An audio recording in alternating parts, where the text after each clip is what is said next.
bangunan ya, terus mesin kan sama kan dengan kita. Maksudnya kalau misalnya untuk tahun depan kita mantapkan lagi Pak, kita mantapkan lagi, dan nanti untuk saya punya ide gini untuk tenaga yang mengelola seperti Mas Hel itu nanti anggarannya saya masukkan di rumah anggaran taktis yang dari PAK Pak. Itu kan ada tiap tahun kita kan ada sisa banyak buku atau kertas-kertas yang tidak terpakai, itu lumayan kalau dijual. Masalahnya kalau untuk dana untuk ganti dan nanti untuk teknisnya biar diatur, soalnya besok saya itu juga ngerangkap tim juri untuk pembuatan sampah kabupaten. Nah, masuk kita akan nggak ikut kan ya, mungkin lah. Hadiahnya lumayan besar Pak, kan dianggarkan itu seperti lombanya Din Petalu untuk desa itu loh Pak, yang kampung juara itu loh Pak. Kampung juara kan kemarin. Assalamualaikum warahmatullahi wabarakatuh. Sehat semua ya? Nah, pada kesempatan pagi hari ini kita telah memasuki tahun 2023, di mana kita tentunya punya harapan, punya tujuan, punya impian yang harus kita perjuangkan. Tahun 2022 tentunya sudah kita lewati, itu sebagai pengalaman kita. Maka 2023 kita sebagai satu impian, satu tujuan yang harus kita capai. Apa yang kemudian ingin kita capai, maka saya minta kalian menuliskan dalam satu paragraf atau satu kalimat kaitannya dengan keinginan dan cita-cita kalian selama tahun 2023 ini. Silakan saya minta ditulis, terus kemudian nanti ditambah di sini. Ya, tidak usah dikasih nama. Ya, tidak usah dikasih nama, tidak apa-apa. Ayo silakan kita mulai di ini. Nah, kalian tulis itu sebagai yang rencana kalian inginkan, jangan yang diinginkan orang lain. Yang tahu kan kalian secara pribadi. Bisa dipahami ya? Sehingga ini nanti akan membuat satu budaya positif kaitannya dengan proses pembelajaran pada semester 2 nanti. Nah, dalam proses pembelajaran semester 2 mestinya kalian ada sesuatu yang ingin kalian cita-citakan. Jangan sampai kalian punya cita-cita ingin masuk di fakultas kedokteran tapi jarang masuk di kelas. Kalian pengen masuk ke teknik sipil Universitas Diponegoro melalui jalur rapot, tapi kalian tidak punya prestasi. Kalian pengen masuk di fakultas hukum UGM, tapi kalian tidak paham dengan fakultas hukum, tidak suka, kan tidak nyambung, ya kan? Maka saya mengawali dengan apa yang ingin kalian cita-citakan selama tahun 2023 nanti. Resolusi apa yang menjadi keputusan dan keputusan kalian. Yuk silakan kalian tulis. Kalau sudah dikasih dan bulletin, kalian bisa taruh di sini. Ayo.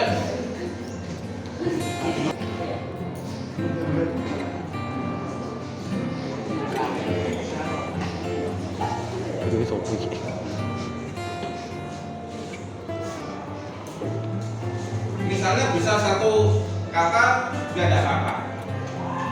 Bermanfaat misalnya, atau lebih baik, tidak apa-apa, atau apa. Kalau sudah ditambah kasih jempolnya, ini yang sebagian kalian seperti ini.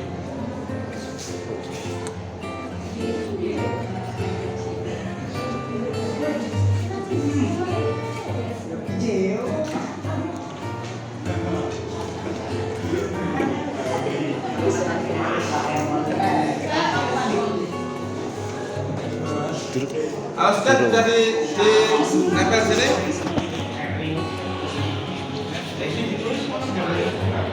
Ya terserah bebas. Harapan boleh. Spoiler.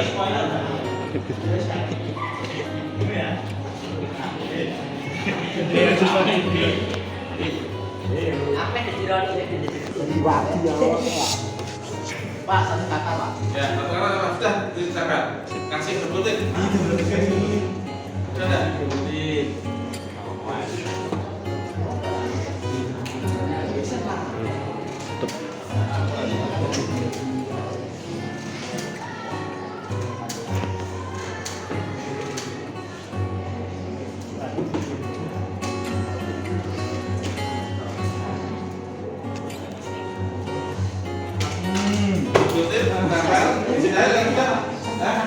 Ada dapat tidak jatuh? Hah? Anak. Nah, dapetin mana? Hah? Masa ada dapetin? Hah? Fraksi dan apa? Kecil ya.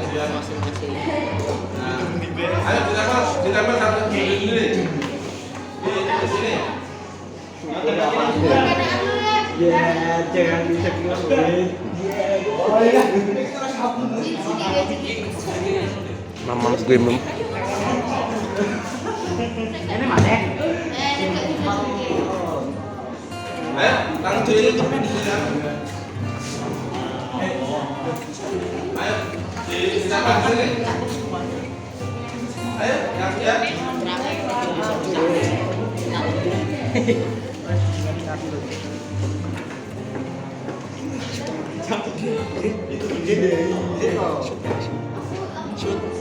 Pusing.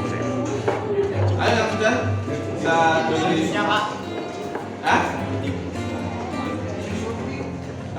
Pakai fraksi dan apa kecil. Atau yang lain yang ada.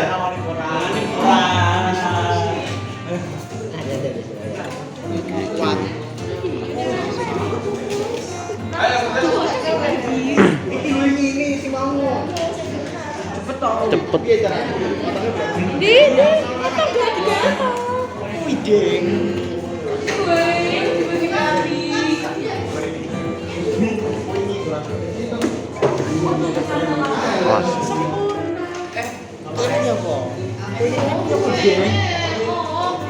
Tunggu kita.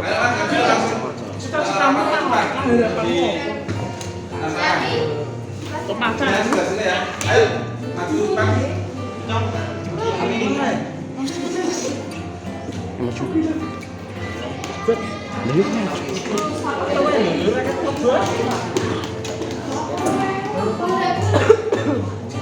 Harapanku jadi Zainal tidak di polisi ya. Yang apapun yang tidak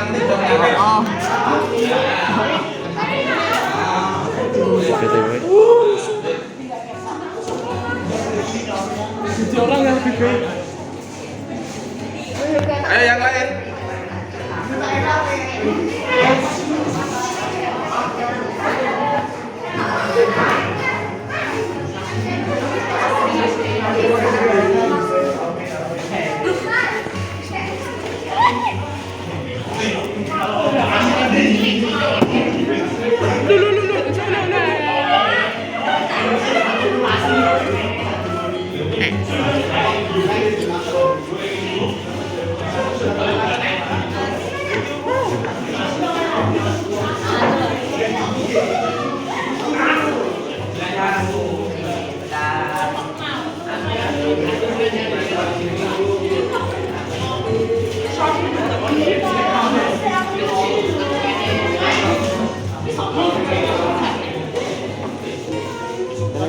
Neng.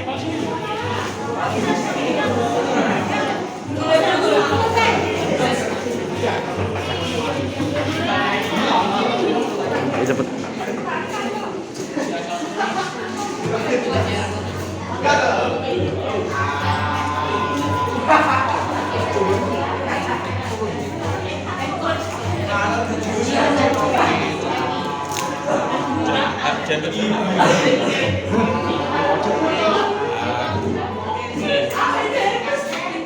Oke, udah. Lucu deh.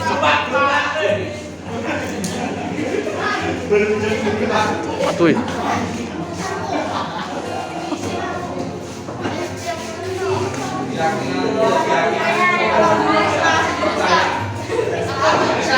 Keyakinan kelas kau. Keyakinan kelas.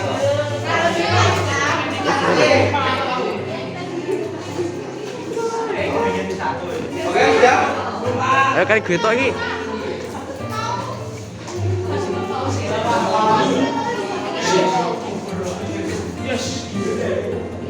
Ayo cepet kali.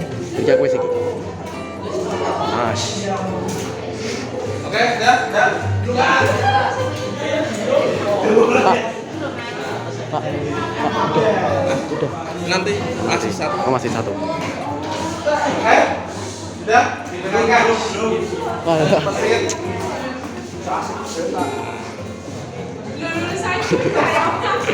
Ya. Setelah kita menulis resolusi tahun 2023 masing-masing untuk kita sendiri, tentunya kita perlu mewujudkan, betul ya? Kan tidak ada sebatas ada sebuah impian, butuh kita wujudkan. Nah, di dalam mewujudkan resolusi tahun 2023 sesuai dengan keinginan masing-masing, maka kita kan butuh budaya positif yang ada di dalam kelas kita. Budaya positif yang ada di kelas kita itu apa? Misalnya, satu, tidak datang terlambat. Itu budaya positif apa tidak?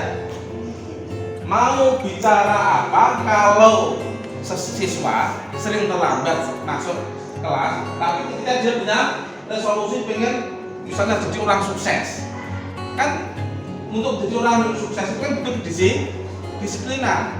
Misalnya rajin belajar di kelas, artinya ini di kelas, ya kan? Maka saya minta satu kata atau dua kata keyakinan apa yang ada di dalam kelas ini supaya kalian bisa membantu mewujudkan resolusi tahun 2023 untuk kalian.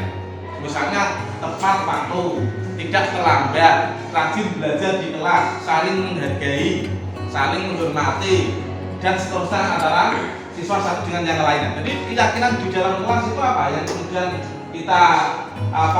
kita yakini bahwa proses budaya positif itu bisa membantu kita. Pak, misalnya Pak, tidak, saya 2023 semester 2 ini pantang terlambat misalnya. Berarti harus tepat waktu yang ditulis di sini. Itu ya, paham ya? Yang menjadi budaya dan budaya positif dan keyakinan kelas 10-11 ini. Nah, tapi ini karena ada untuk semua ya perwakilan aja. Ya. Atau kalian kalau mau legowo ngambil kertas kalian sobek, kalian tempelkan sini ya.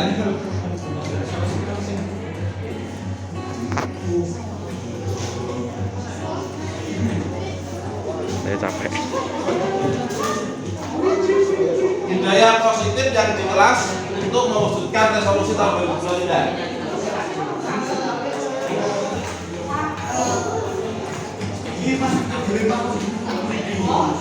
Saya capek. Yang belakang ngambil kertas itu tidak apa-apa. Ini kan tidak cukup ini.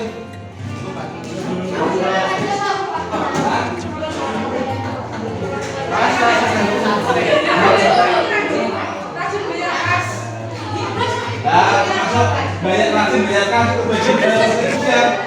Karena nanti untuk akhir semester kan tuh hilang ya. Rasidu.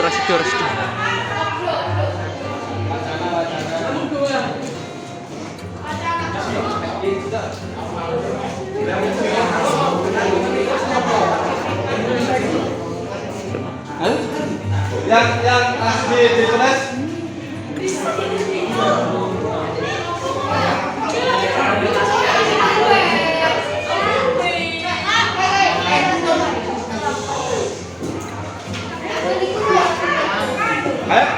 yang sudah selesai langsung ditambah di sini.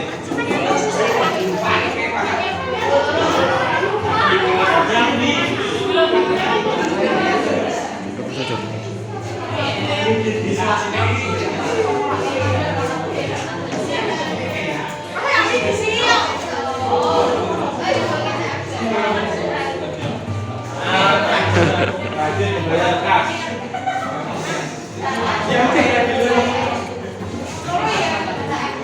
Ayo.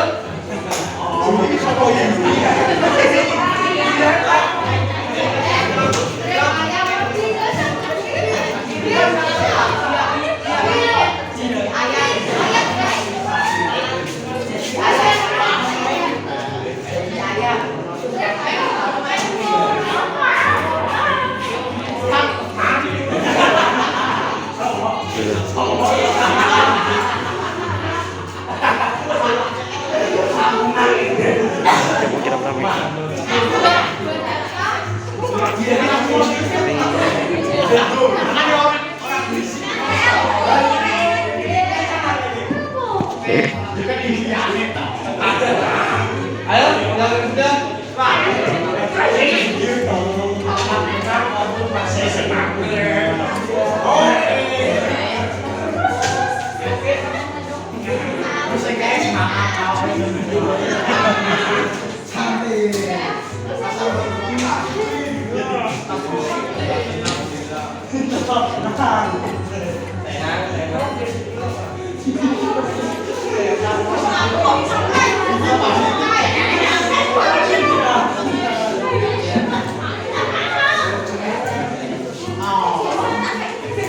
Coba coba.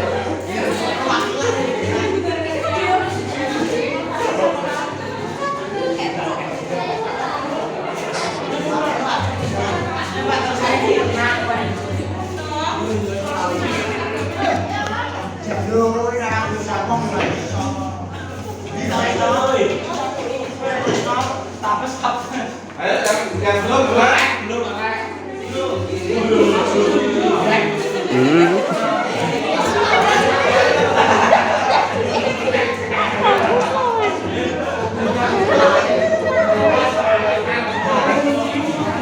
Saling mensupport.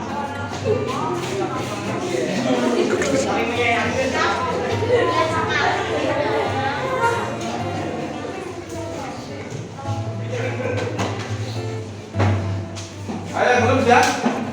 Om belum om.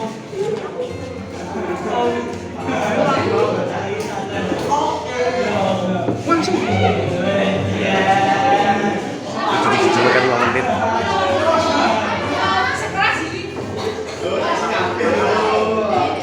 Dari sambil ya.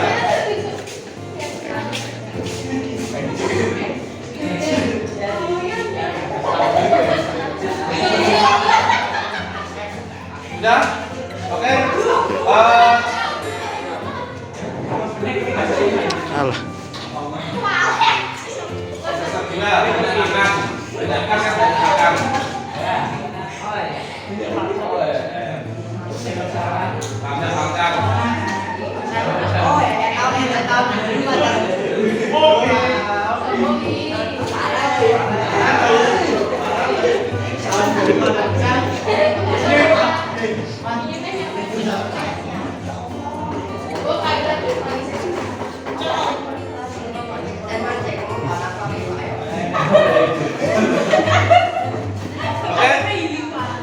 Terima kasih.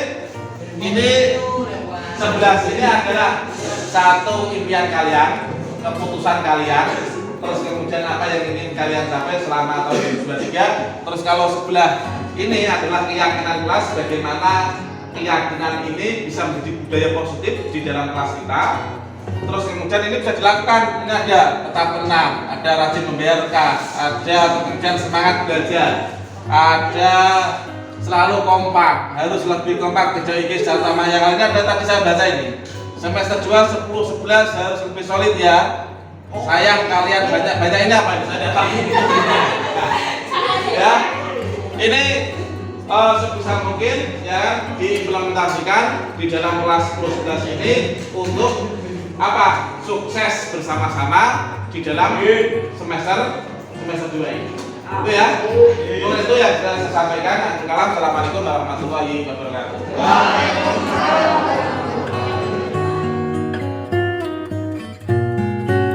Saya ingin menyampaikan apa yang telah saya dapat dari penyampaian Bapak Khairul Rozak tentang pembangunan keyakinan di dalam kelas. Dan sebelumnya saya ingin memperkenalkan diri nih. Perkenalkan, nama saya Abitara Naulendari dari kelas 11 dari SMA Negeri 1 Demak. Pada kesempatan kali ini saya ingin menyampaikan bahwa keyakinan di dalam kelas itu sangatlah diperlukan karena adanya keyakinan di dalam kelas menjadikan kelas itu rukun dan solidaritas. Karena adanya keyakinan di dalam kelas itu sendiri menjadikan lingkungan SMA Negeri 1 Demak menjadi nyaman, tentram, dan harmonis. Terima kasih.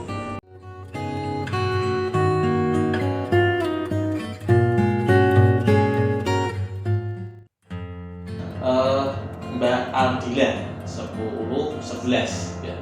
Pak Rozak selaku wali kelas kemarin kan mendapatkan informasi dalam pelaksanaan penilaian akhir semester. Mbak Aldila kan ada catatan mencontek kan itu. Nah, mengapa Mbak Aldila mencontek pada kegiatan penilaian akhir semester itu?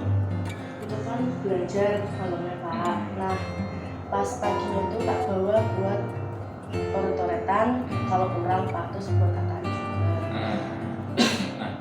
Nah, kenapa yang juga tataan itu yang dari belajarnya tadi malam, tidak kertas yang masih kosong. Nggak ada Pak di rumah. Tidak ada di rumah. Udah penuh.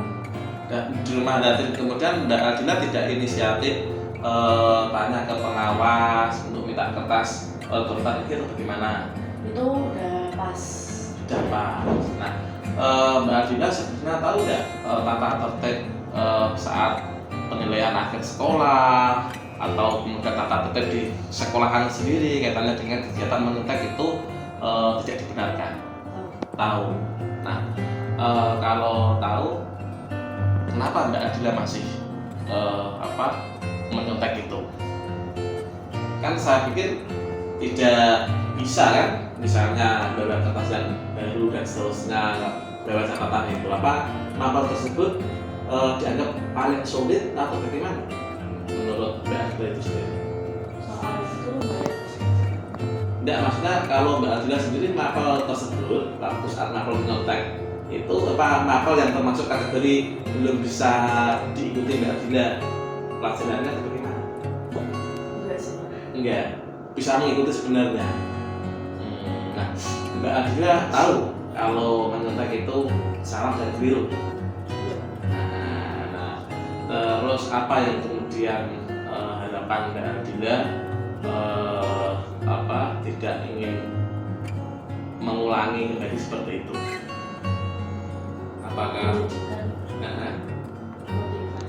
motivasi dan evaluasi diri?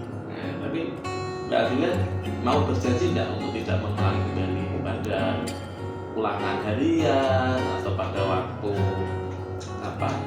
yang lain itu? Mau mengulangi? Enggak. Enggak, betul. Nah, karena bahwa kegiatan menyontek itu enggak baik itu ya.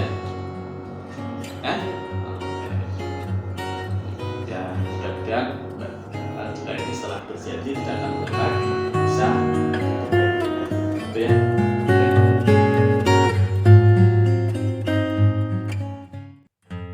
Mas Noval, beberapa waktu yang lalu ada mata pelajaran dan Mas Noval tidak belajar di kelas, malah main basket di lapangan. Betul tidak Mas? Nah, benar.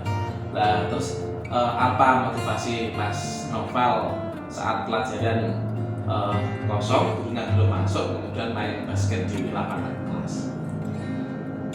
Sebenarnya itu gara-gara awalnya iseng kan mandi, terus tiba-tiba dilapangkan ada bola basket itu. Jadi posisi bola basketnya itu dimainkan siswa atau pada waktu udah nggak ada yang main. Nah, lihat. Iya, jadi kan posisi Pak Rozak masih sibuk ngurusin yang di sini. Jadi mumpung nggak ada Pak Rozak, makanya kami bertiga kemarin malah iseng main basket Pak. Itu yang ngajak itu Mas Noval atau Lutfi atau nggak ada Pak, nggak ada yang ngajak. Saya pertamanya main sendiri, tiba-tiba pada ngikut semua. Oh gitu. Ya. Jadi kamu sendiri, tapi kamu yang menginisiasi awalnya. Oh Mas Noval. Nah, terus Mas Noval tahu dan sadar tidak kalau ketika ada pergantian jam terus kemudian gurunya belum masuk atau kemudian main basket di lapangan? Sadar Pak, itu sebenarnya kalau lagi situasi seperti itu tidak boleh di luar kelas Pak. Sebelum gurunya datang harus lebih baik di dalam kelas menunggu gurunya. Nah, berarti Mas Noval sadar dan tahu kalau bermain basket di saat ada pergantian jam atau jam kosong itu berarti keliru ya.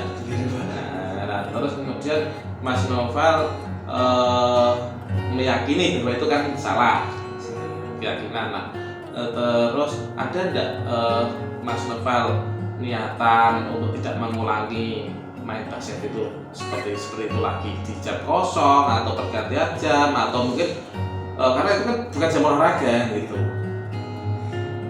Saya sendiri sebenarnya sangat menyesali karena dari kegiatan seperti itu saya juga sudah menjelekkan nama saya sendiri gitu. pramuka itu seharusnya hal yang sepele, cuma nunggu di kelas saja gurunya, tapi malah bermain di luar dan imbasnya kan sangat kurang baik buat nama saya gitu di sekolah.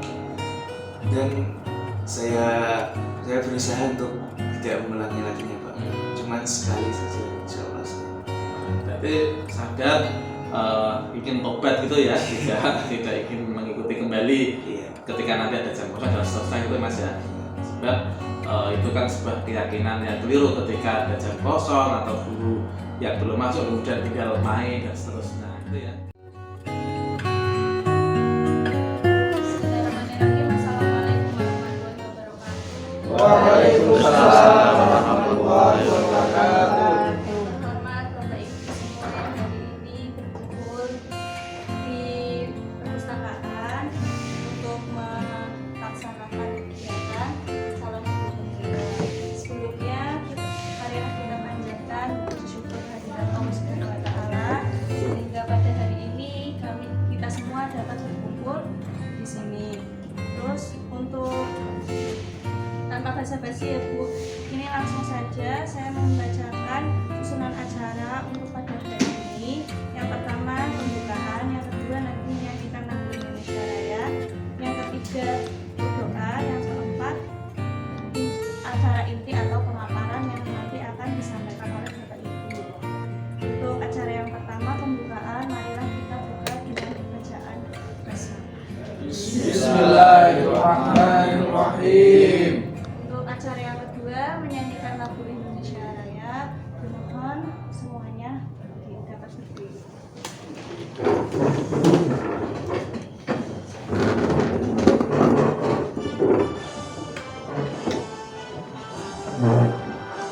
Indonesia tanah airku, tanah tumpah darahku. Di sanalah aku berdiri, jadi pandu hidupku.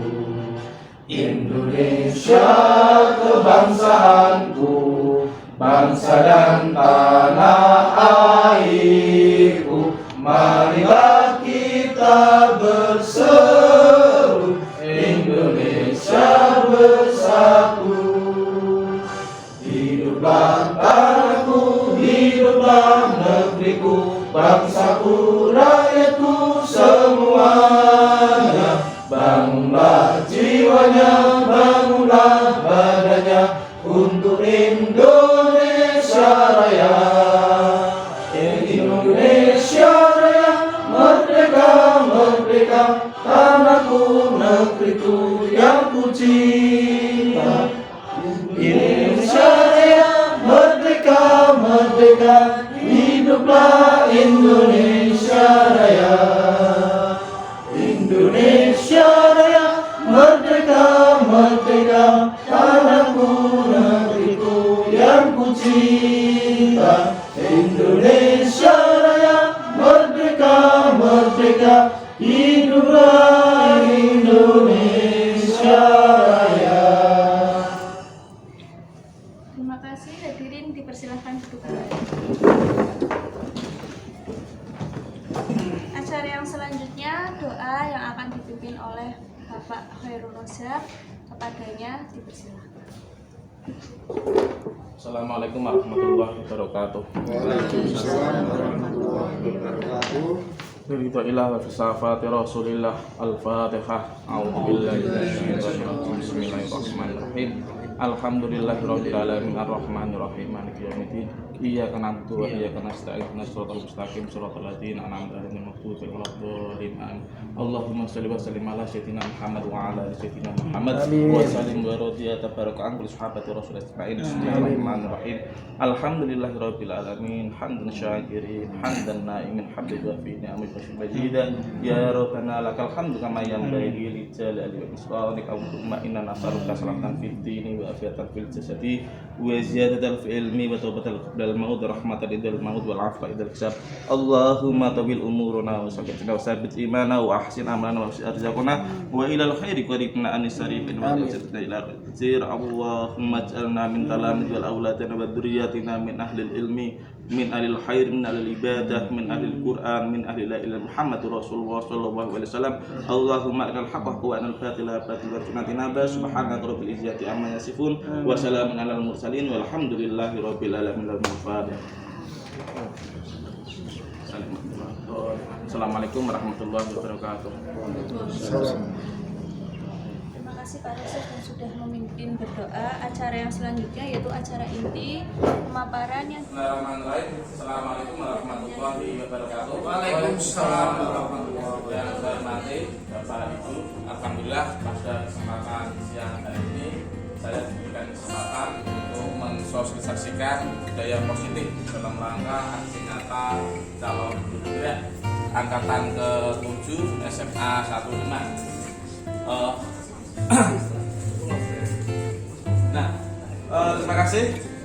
Kalau kita bicara budaya positif itu memiliki arti bahwa pikiran, akal budi, hasil adat istiadat atau sesuatu yang menjadi kebiasaan yang suka berubah. Maka memang budaya untuk membuat budaya itu sangat susah, tidak mudah. Nah, untuk membuat budaya karena ini adalah sasarannya manusia, karena ini juga untuk berlaku manusia, tapi dalam komunitas atau lingkungan tertentu, tidak berlaku secara universal.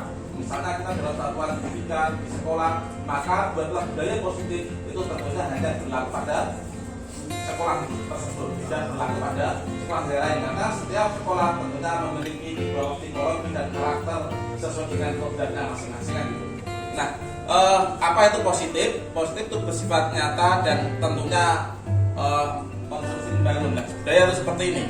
Bagaimana kita membuat budaya-budaya sehingga kita kan tidak bisa lepas dengan budaya, dan karena di sekolah itu bagaimana budaya itu memiliki implikasi positif terhadap perilaku kita di dalam sekolah maupun perilaku kita di luar sekolah. Semakin budaya positif itu masuk di dalam hati sanubari kita dan akan jadi pembiasaan, maka nanti itu akan terlihat sejauh mana budaya positif itu masuk di dalam jiwa kita. Nah, Bapak Ibu, nah ini yang salah satu budaya positif adalah disiplin, ya, disiplin. Nah, karena memang disiplin ini adalah sesuatu yang bagaimana kemudian menjadi karakter sebuah sekolah. Sekolah akan kelihatan ketika ada nilainya. Nilai apa yang kemudian ada di dalam sebuah sekolah tersebut? Apakah disiplinannya, ataukah karena kebudayaannya, ataukah karena sistemnya, atau karena yang lain? Maka di dalam sosialisasi aksi nyata Sumbergerak ini kita melihat disiplin dan nilai-nilai kebajikan. Nilai-nilai kebajikan karena apa? Disiplin itu tentunya harus berorientasi pada nilai-nilai kebajikan. Nilai-nilai kebajikan yang dibangun tentunya selaras dengan apa yang menjadi visi dan misi oleh pemerintah nasional, yaitu adalah program profil pelajar Pancasila. Nah, pertama tentunya nilai kebajikan ini memiliki sifat positif manusia yang merupakan tujuan mulia yang ingin dicapai setiap individu. Jadi apa yang kemudian menjadi sasaran, apa yang menjadi poin, itu namanya nilai kebajikan. Nah, adapun nilai-nilai kebajikan atau universal yang dicapai adalah yang pertama beriman dan bertakwa. Jadi di slide saya tadi kan budaya positif menyambut anak. Ini adalah salah satu pembiasaan karena dengan menyambut anak secara psikologis ini ternyata akan berimplikasi positif. Ya kan? Kita menyapa sedikit lah bagaimana kabarnya dari guru kepada anak. Ini tentunya anak akan merasa terhormat. Anak akan merasa ada perhatian dari seorang guru. Nah, ini memang budaya-budaya seperti ini memang harus dikembangkan. Bahkan kalau bisa tidak hanya 3-4 guru bisa, jadi ini semua Bapak Ibu terlibat, ya kan? Jadi tidak ada yang dipikir misalnya. Bagaimana kalau kita pagi sudah menyapa anak dan seterusnya, ini tentunya satu yang karena apa? Punya nilai, ya kan? Maka nilai-nilai universal yang diantaranya yang kita ingin sasar adalah yang pertama menanamkan nilai anak itu bertakwa kepada Tuhan Yang Maha Esa atau berakhlak mulia. Karena akhlak mulia ini kan penting, ya kan? Di Nabi Muhammad diutus dunia ini kan untuk menyempurnakan akhlak. Nah, dengan akhlak itulah menjadi menjadi salah satu nilai universal yang dicapai. Yang kedua adalah kemandirian. Anak bagaimana dilatih untuk bisa mandiri, ya kan, dalam sekolah. Yang ketiga gotong royong. Bagaimana kita menunjukkan nilai-nilai kebijakan universal itu segotong royongan, saling membantu, ya kan, saling mensupport antara satu siswa dengan yang lain. Yang ketiga adalah bagaimana berkebinekaan global, artinya berpikir secara moderat, ya kan, menghargai perbedaan yang ada dan seterusnya. Karena perbedaan yang ada itu adalah sunatullah yang tidak bisa kita hindari. Yang nilai kebijakan universal yang lain adalah bernalar kritis, ya kan. Ini tentunya sesuai dengan abad 21. Bagaimana seseorang atau siswa itu nilai kebijakan adalah nalar kritis, ya, bernalar kritis. Yang selanjutnya adalah tentunya adalah kreatif. Inilah nilai-nilai kebijakan universal yang ingin dicapai dalam sebuah disiplin itu sendiri. Yang selanjutnya ada salah satu pepatah dari Ki Hajar Dewantara menyatakan bahwa di mana ada kemerdekaan, disitulah harus ada disiplin yang kuat. Jadi antara kemerdekaan dan disiplin itu ternyata tidak bisa dipisahkan, ya. Bukan berarti kalau merdeka tidak disiplin. Kalau disiplin bukan berarti tidak merdeka, ya kan? Ini yang kadang menjadi satu pikiran kalau disiplin itu mengekang. Sebenarnya tidak, kan gitu. Bahwa ini adalah bapak kita Ki Hajar Dewantara yang menjadi madhab pendidikan di Indonesia, yaitu di mana ada kemerdekaan, disitulah ada disiplin yang kuat. Sungguh pun disiplin yang bersifat self disiplin, yaitu kita sendiri yang mewajibkan dengan sekeras-kerasnya, tetapi itu sama saja. Sebab jikalau kita tidak cakap melakukan self disiplin, wajiblah penguasa lain untuk mendisiplin diri kita. Kalau kita tidak mampu mendisiplinkan, maka lewat penguasa. Atau kalau di dalam sekolah itu melalui sistem. Sistem itu dibangun untuk bagaimana mendisiplinkan. Yang tidak baik bisa menjadi baik, yang baik tentunya akan meningkat kebaikannya. Itu namanya sistem. Jadi sistem itu saling mengkoneksikan, tidak parsial, ya kan? Ketika parsial itu namanya tidak sistem. Maka dalam sebuah satuan pendidikan, sistem budaya positif ini perlu saling terkoneksi. Jangan membuat budaya positif dalam budaya positif itu sendiri, ya gitu. Jadi itu. Ya, ini menurut Ki Hajar Dewantara dalam pemikiran konsepsi pendidikan sikap merdeka. Ya kan? Selanjutnya, ya, Pak Arif kalau saya jadi pada itu kan ya. Nah, ada tiga tadi yang tiga motivasi di dalam mendisiplinkan, itu ada tiga. Yang pertama adalah hukuman, ya. Nah, hukuman suatu bentuk prosedur atau tindakan yang diberikan kepada individu atau kelompok atas kesalahan pelanggaran sehingga tidak terulang kembali, ya kan? Ini memang hukuman ini media yang paling efektif. Bahkan tadi Bapak Ibu guru mungkin alternatif paling enak dan efektif ya hukuman, menghukum anak, terus kemudian anak langsung melaksanakan, merasa kita melihat seakan-akan ketika anak melakukan sesuatu yang salah dan dihukum itu menurut kita puas, tapi belum tentu menurut anak, kan gitu. Anak tentunya memiliki persepsi sendiri, ya kan?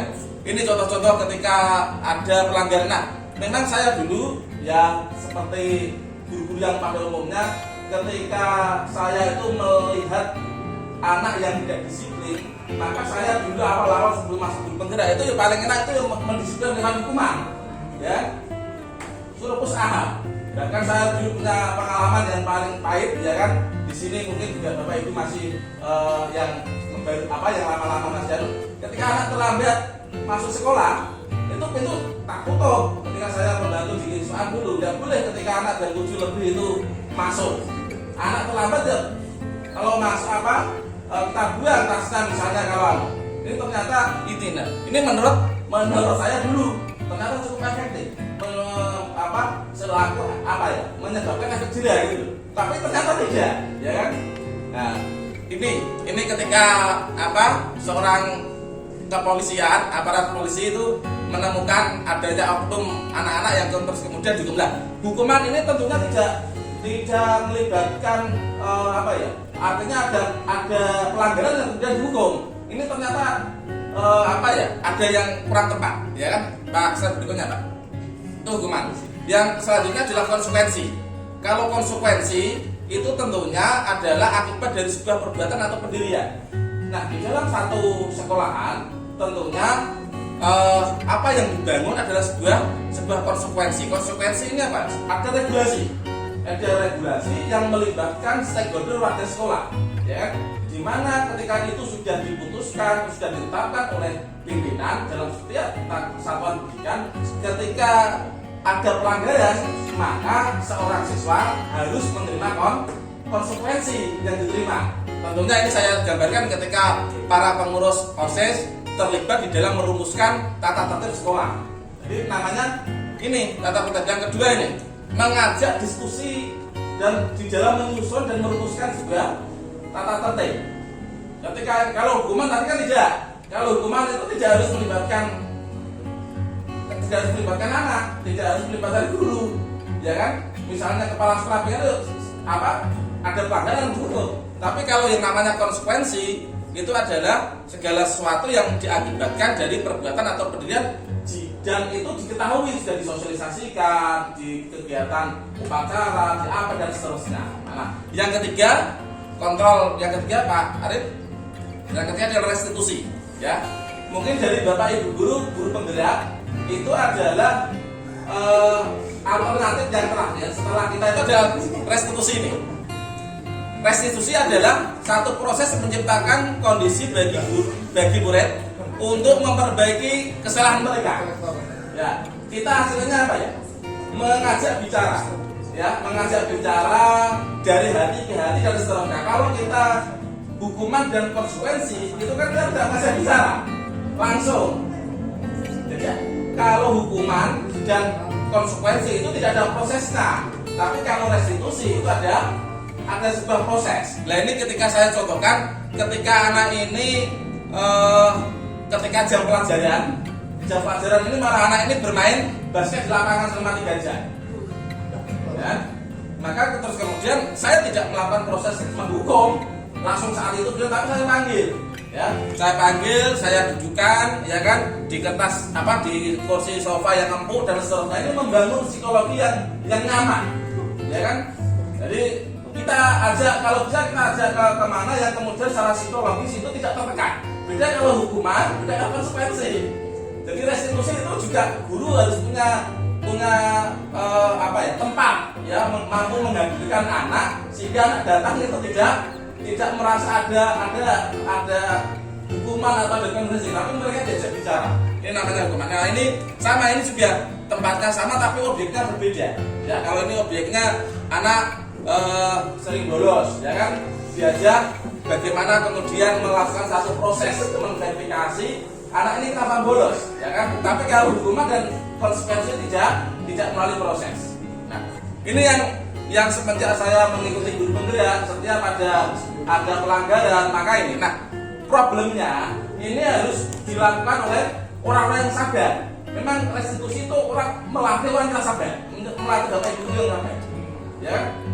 Kita harus meluangkan waktu, kita harus mengajak bicara dari ke hati ke hati. Kalau hukuman, kalau konsekuensi kan selesai, tapi butuh proses lama, ya.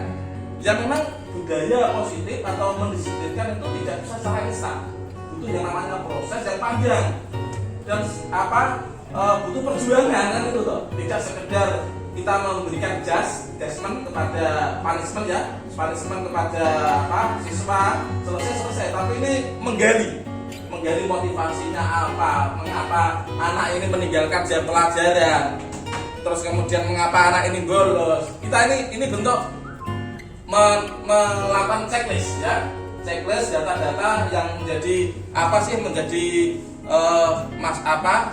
dan motivasi anak tersebut adalah melakukan proses bolos sekolah. Motivasi belajarnya bagaimana, atau ada faktor internal atau faktor eksternal. Karena tadi bahwa restitusi itu kan bagaimana terus kemudian memperbaiki diri melalui komitmen sehingga ke depan tidak mengulangi kembali.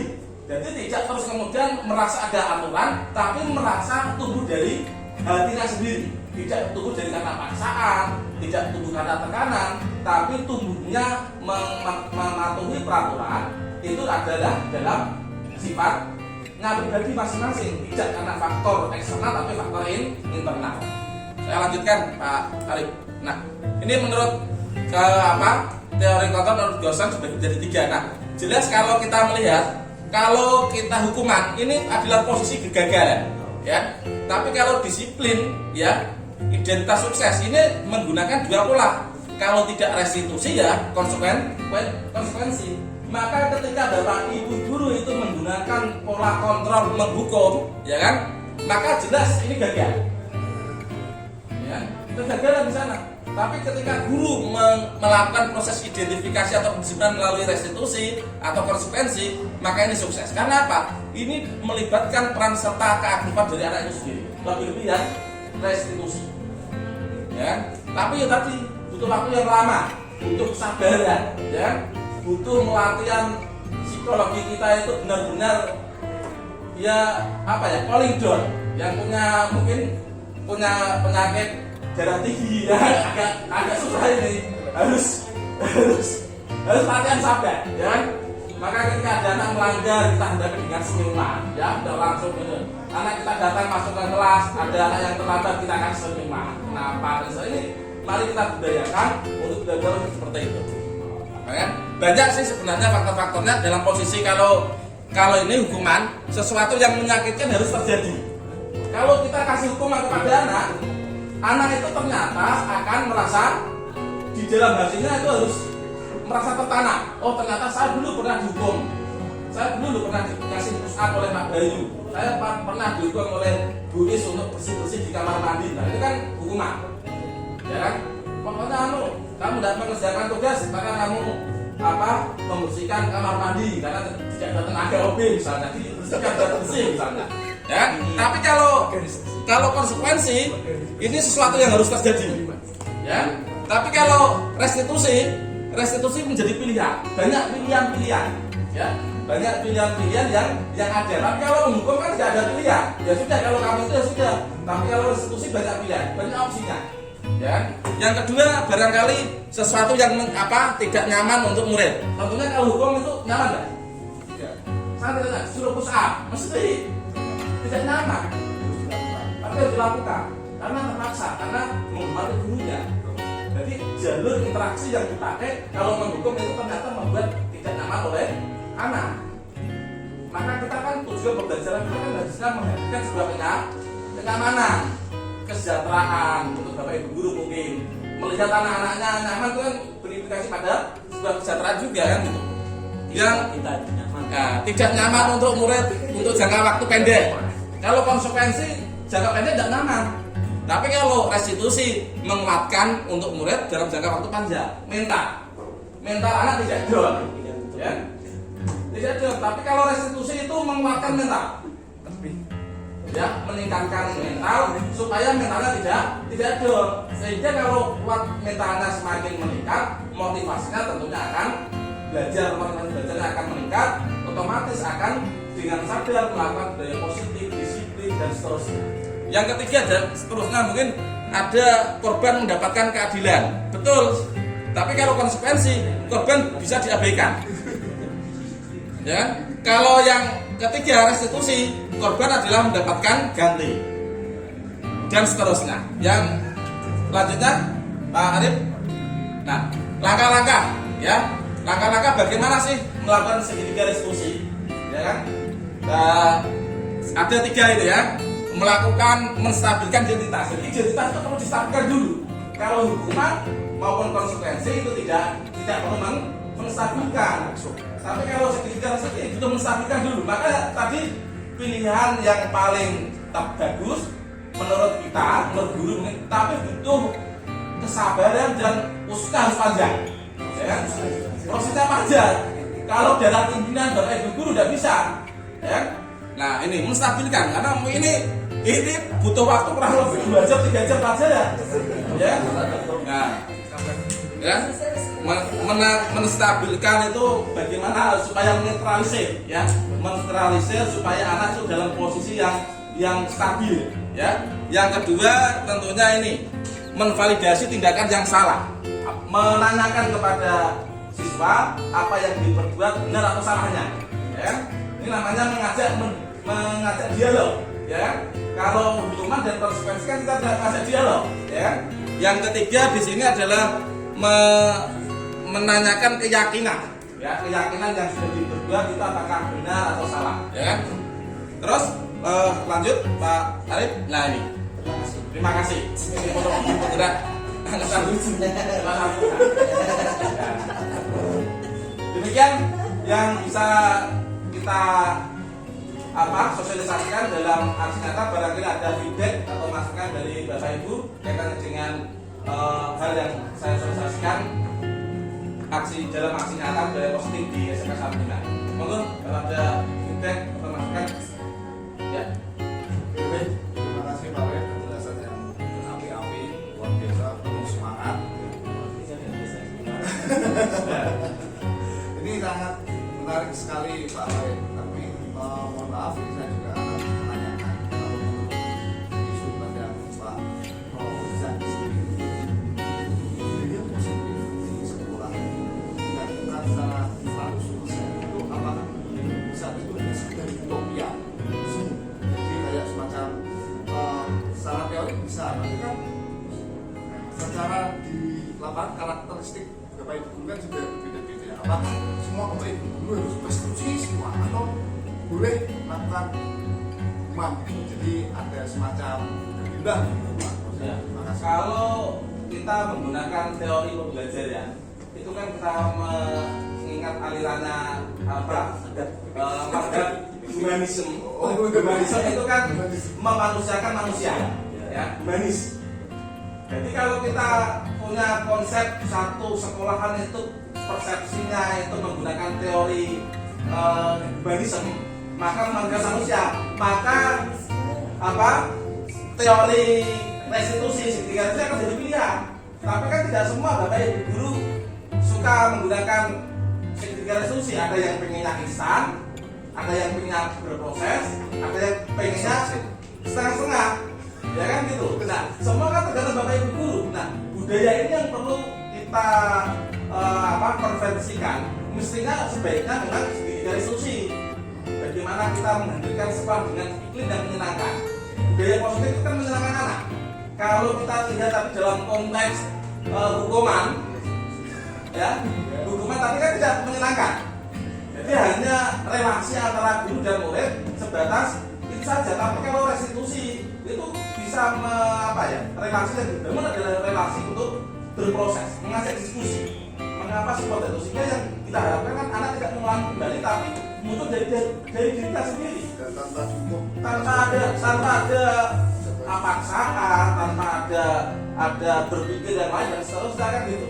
Nah, maka mestinya segitiga ini menjadi pilihan. Bapak Ibu pilih guru, tapi tentunya butuh dukungan dan komitmen warga sekolah. Nah, sampai kapan budaya itu ya? Kalau itu sudah menjadi budaya kan, tadi sudah menjadi budaya kan?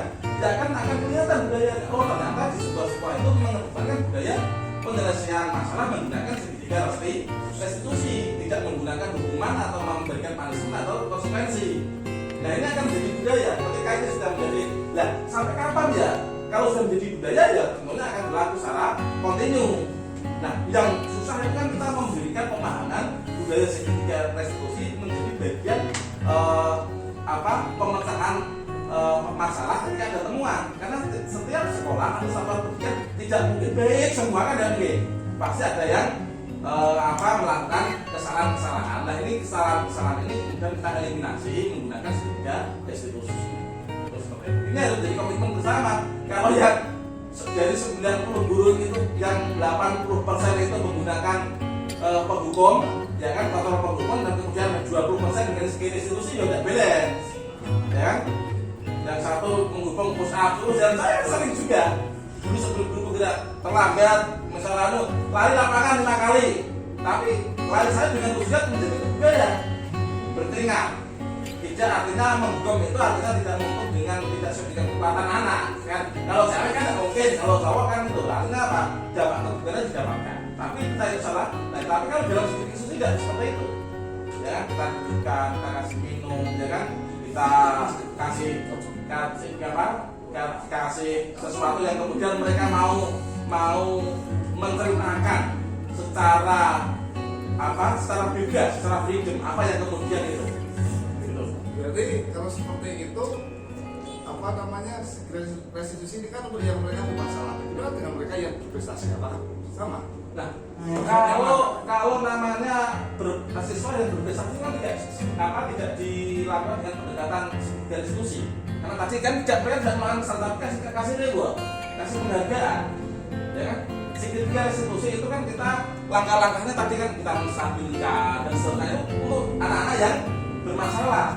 Nah, tapi kalau untuk anak yang tidak bermasalah ya tidak menggunakan pendekatan restitusi, mungkin pendekatan yang lain, pendekatan apresiasi dengan penghargaan dan seterusnya. Terima kasih. Oke, barangkali ada yang lain? Ya sudah. Cukup ya. Demikian yang kita sampaikan atas atensi dan perhatiannya dalam sosialisasi budaya positif di SMA Taruna dari Bapak Ibu Guru. Akhirul kalam, Assalamualaikum warahmatullahi wabarakatuh.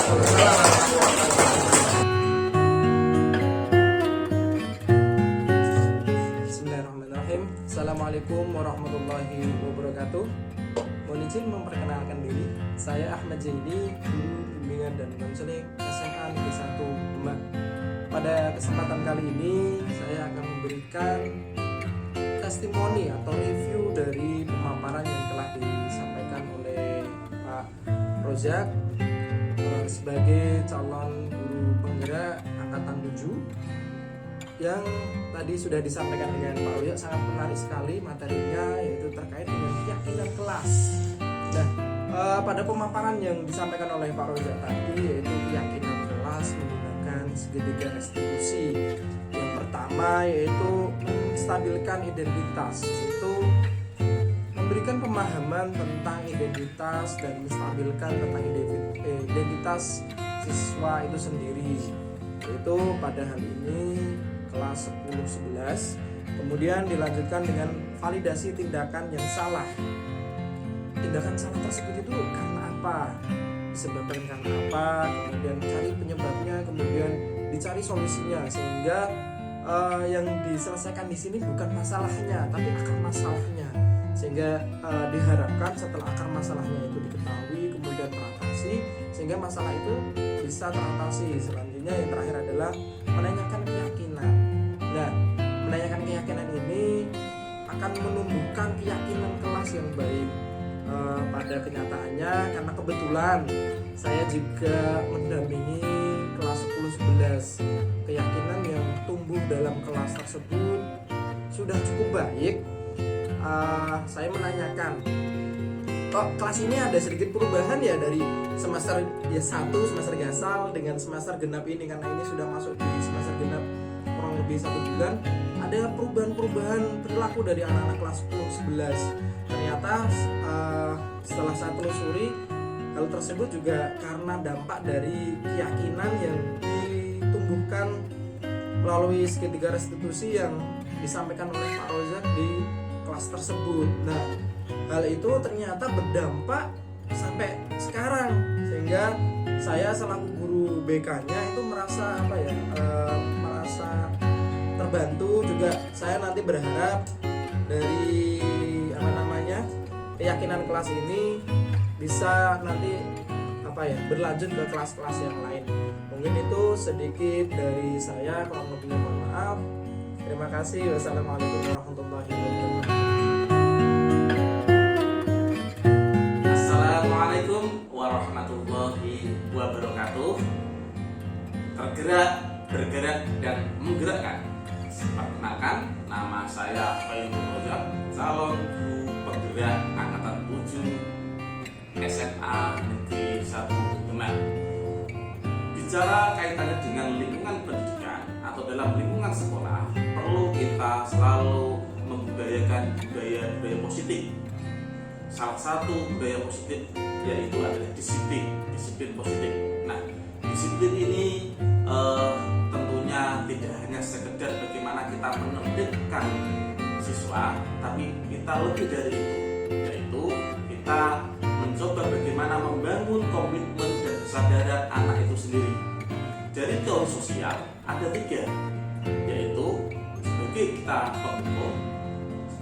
konsekuensi. Yang ketiga adalah restitusi segitiga.